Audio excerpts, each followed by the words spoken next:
Can you tell us katong nganong nag ta og resolution to declare persona non grata sa political analyst because of the remarks against Mindanao po? I think his statement was really insensitive, no, and really meant to degrade the supporters of President Rodrigo Roa Duterte here in Mindanao especially.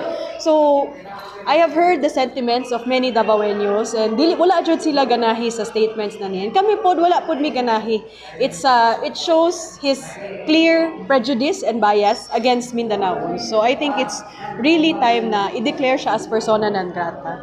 Okay, so tulo man gud ka LGUs for now na nag-declare persona non grata, but kamo fourth nga if ever nga mahatagan o gahigayon na to declare. So what is the convenience put and the substance of that declaration po if necessary? Actually, a persona non grata is our sentiment here sa Davao City na dili jud siya welcome diri because of his statements no against Mindanao as a whole. Pero unfortunately, wala siya nakapas karon sa session because we do not have the requisite quorum. So we will take it up during the next session. Hopefully, naanatay quorum para mapasa na jud nato ang resolution declaring him as persona non grata. So also may tabuan na ma'am. So another item na po siya or under suspension. It's under privilege hour naman siya. Oo. So it can be raised at any time during the next session when we already have the requisite numbers. So we cannot go against the rules of the Sangguniang Panglungsod kasi if there is no quorum then walang items na pwede i-bring up. Kaya after ng item na to, in-adjourn agad. Which I also understand and respect. So I will just wait for the requisite requirements under the rules. Consider Mahipos ma'am as also said no na maybe it needs to be studied. Any comments about it? And usapod ba siya sa mga reasons for the recess ganun? Actually, I have already studied this. That's why I pushed for it, no.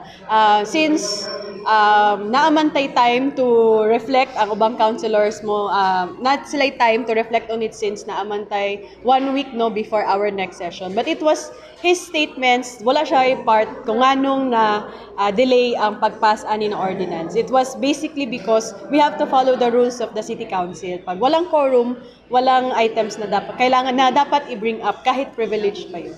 For the record, ma'am, pila dapat gani ang needed na councilors para mag-quorum? We need 15 councilors. So, out of 26? Kanina po, pila na kabuka councilors? 13, kulang tagduha.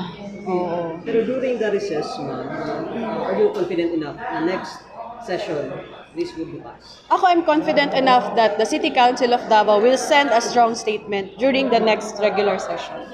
So it's just a matter of the numbers lang talaga. Pero I think everybody in the City Council strongly condemns this naman. It's a matter of formalizing na lang kung ano talaga ang maging statement. Just to ask, kung sa gina imong gikasakit sa statement ni Richard? Ang gikasakit jud nako is because I perceive it as a personal response against the supporters of Rodrigo Roa Duterte. And it's also a statement against Mindanao.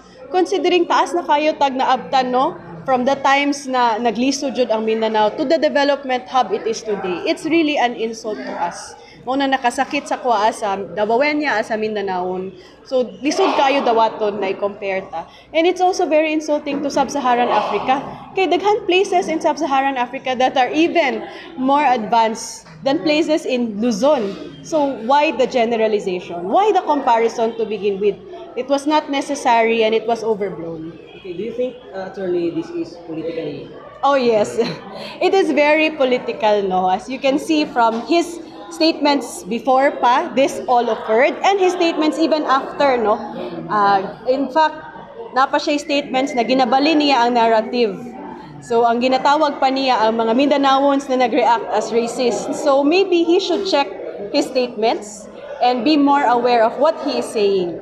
Okay. Natatanggap niyo pa po ba ang mga sorries niya po? I don't think his apologies were heartfelt because he continues to provide the narrative na siya pa ang inaapi.